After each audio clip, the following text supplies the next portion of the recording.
جو مسلمان ہے اس کے لیے تو پھر معیار ہو گیا ہے کتاب و سنت. اس کسوٹی پر ہر چیز کو پرکھیے.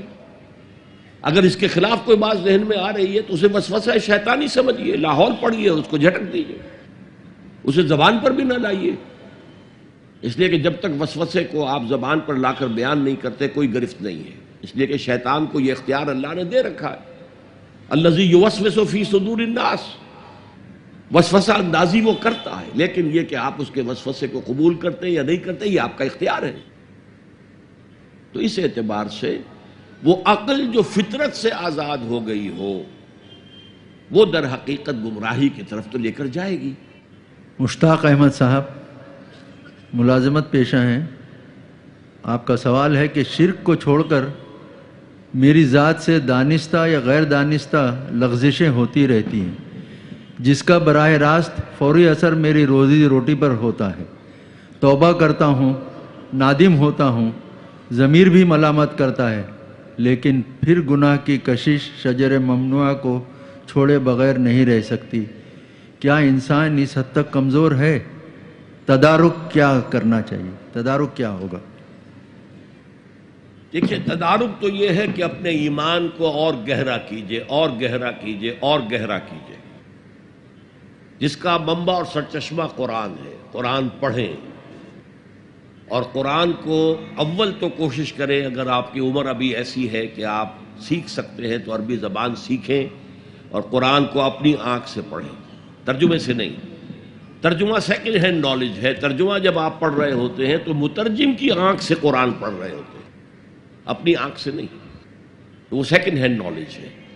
وہ نالج دے سکتا ہے، انسپائر نہیں کر سکتا. ترجمہ کبھی انسپائر نہیں کرتا. تو ایمان جو پیدا ہوتا ہے وہ قرآن کو سمجھ کر پڑھنے سے ہے. اس ایمان کی کمزوری کی وجہ سے ایسا ہو جاتا. اچھا یہ بھی ہے کہ بعض طبائع جیسے کوئی جسمانی طور پر بہت قوی ہے، بعض جو کمزور ہیں پیدا ہی لاغر ہوتے ہیں اور پھر ساری عمر لاغر رہتے ہیں. ایسے ہی اندر سے انسان کے اندر جو قوت ارادی ہے وہ بھی بعض کی مضبوط ہوتی ہے، جو فیصلہ کر لیا ڈٹ گئے. بعض کی قوت ارادی اتنی مضبوط نہیں ہوتی. مثلا بعض لوگ سگریٹ چھوڑنا چاہتے ہیں، نہیں چھوڑ سکتے. 8 مہینے 10 مہینے پھر اس کے بعد جو ہے وہ دوبارہ عود کر گیا. تو یہ وہ ان کی جو ول پاور ہے، اسٹرینتھ آف ڈٹرمینیشن، وہ کم ہے. تو اللہ نے ان کے لیے بھی فرمایا ہے توابون خطاؤون کل بنی آدم خطاؤون، اور خیر الخطائین التوابون. تمام انسان انتہائی خطا کار ہیں. ان خطا کاروں میں وہ ہیں جو توبہ بہت کرتے ہیں.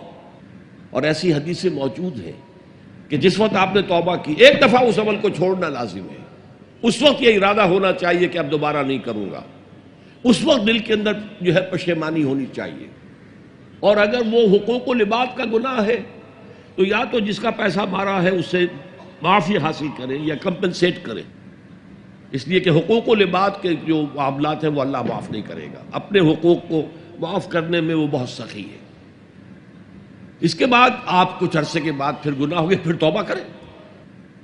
پھر گناہ ہو جائے پھر توبہ کریں. جڑے رہیں اللہ کے ساتھ. میں اس کی مثال دیا کرتا ہوں، کسی بچے کو ماں مار رہی ہے، وہ بچہ ماں ہی سے لپٹ رہا ہے.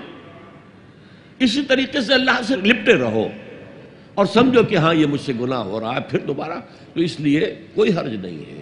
اگر آپ کی قوت ارادی کمزور ہے تو اللہ تعالیٰ جو ہے آپ کی جو بھی قوت اس نے آپ میں رکھی ہے، آپ کے جینز میں کوئی کمزوری ہے تو میں بیان کر چکا ہوں کہ جو شاکلہ انسان کا ہے، قل کل یعمل علی شاکلتہ، یہ وہ جینز کے ذریعے سے بنتا ہے اور ماحول کی وجہ سے بنتا ہے.